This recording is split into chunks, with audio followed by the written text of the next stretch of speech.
How's it going, everybody? It's JDM Drifter, and for this week's video, I'm going to be reviewing the Hot Wheels ID Nissan Skyline GTR R34. So this ID case has been out for a few months now. I just found this a few weeks ago at Target. They had put out a brand new case of the ID cars. This is also in the case with the Bugatti Chiron, which I got as well. This car has been very popular recently. A lot of people have been wanting this, so I was lucky to be able to find this one. This is the first time the R34 has been an ID with the HKS Super Oil Racing graphics all over the car. The R34 will be in Hot Wheels ID again soon as the Too Fast, Too Furious edition and Zamac. But let's go ahead and look at the packaging on this, and then we'll open it up. And at the end of this video, I will do some gameplay with this in the Hot Wheels ID app. I also did bring out some other R34 GTRs, as well as the HKS R32 to show later in the video. So here on the front of the box, you can see here is the HKS R34. It says Hot Wheels ID, Nissan Skyline GTR BNR34. And this one is also a limited run collectible, so probably after this case, this car will never be used in this design again. This is also from Hot Wheels Speed Graphics series, number 3 out of 4, and this is from series 2. So you can see it has the opening box, you can see the top of the car, and here it shows the performance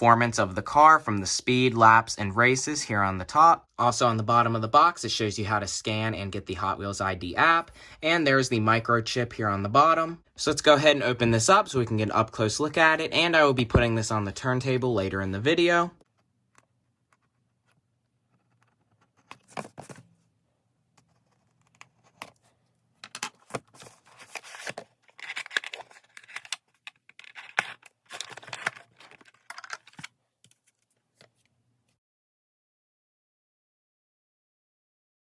Okay, so here it is out of the package. Definitely very nice with all the details in the HKS racing livery. Even though the R34 was never raced with this design in real life, it's definitely cool to see it on here, especially with the Spectra Flame black paint over the Zamac. That also gives it a way nicer finish than just a regular gloss black paint. So this car is painted over just a regular Zamac finish with the Spectra Flame black, plus has the HKS decals on it. Hot Wheels has been using these decals a lot recently. The new premium MBK van just came out with the HKS decals on it as well. They'll also be using these on the Honda Civic Type R, the Mainline, and the Super coming out later this year for 2021. But I really do like how they look on the R34. I think this was a great car to put this on. And they also gave it front and back details.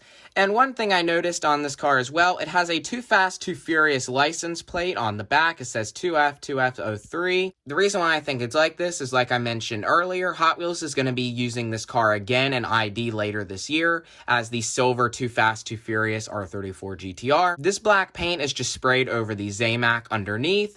And for the Too Fast, Too Furious one, they will just be leaving the car in Zamac. So what they did is just reused the bodies of the Fast and Furious one. So the front and back details will just be reused for that, and they just sprayed over this car in black with these decals. So this car was basically made to be reused later for the Too Fast, Too Furious model. They did, though, give it the front and back details, and that license plate's kind of a nice touch to add to the car. This just has the regular transparent tinted gray base with the microchip in the middle, and the basic ID wheel in chrome with the red and white lettering on the tires. It has a regular gloss black interior and tinted windows.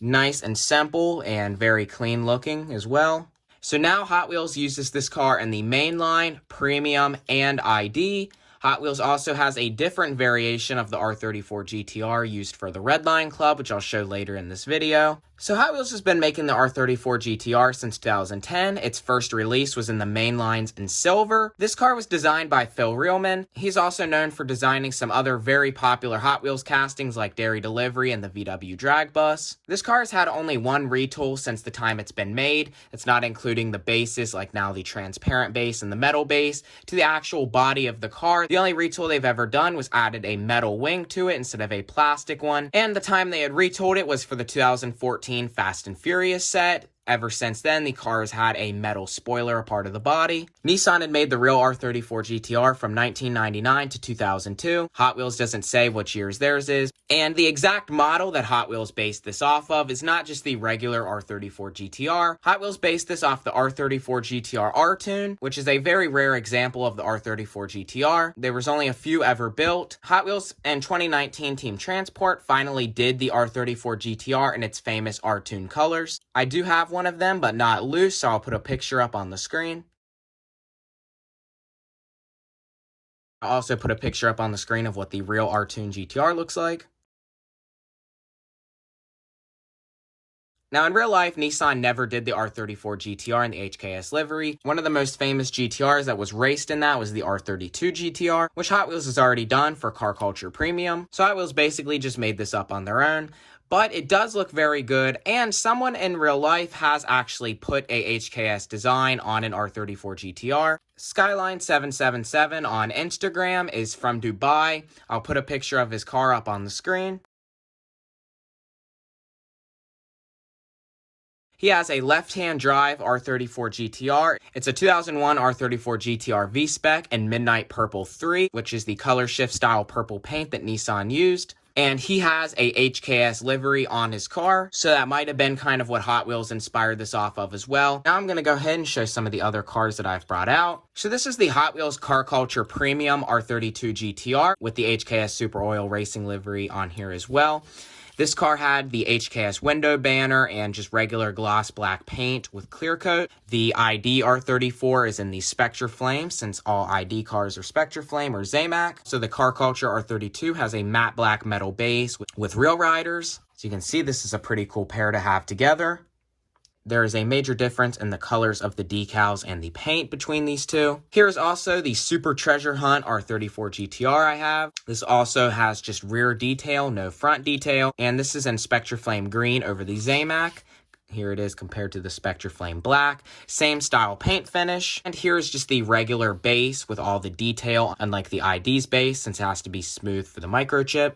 Here's my mainline Need for Speed release. This is one of my favorite R34s I have in my collection. Last one I have here is the Redline Club R34 Gtr. This is all metal with the TE37 rail riders and an opening hood.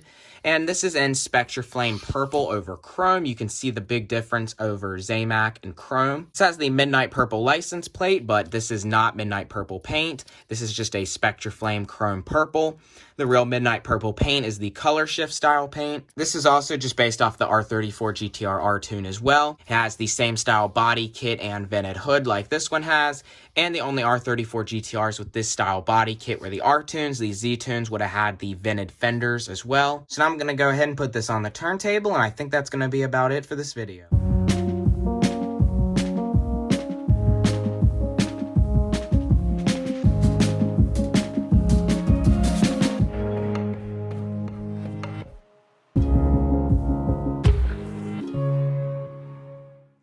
So that's about all for this video. If you enjoyed the video, please comment, like, and subscribe. If you haven't already, check out my other most recent video on the RLC 64 Impala. And also check out my video I did on the RLC membership R34 GTR as well. This is definitely a pretty cool car to add to my GTR collection. I love the HKS design on this and the Spectra Flame black paint. And I'll also be doing a video on the ID Bugatti Chiron soon. So again, if you enjoyed this video, please comment, like, and subscribe, and I will see you next time.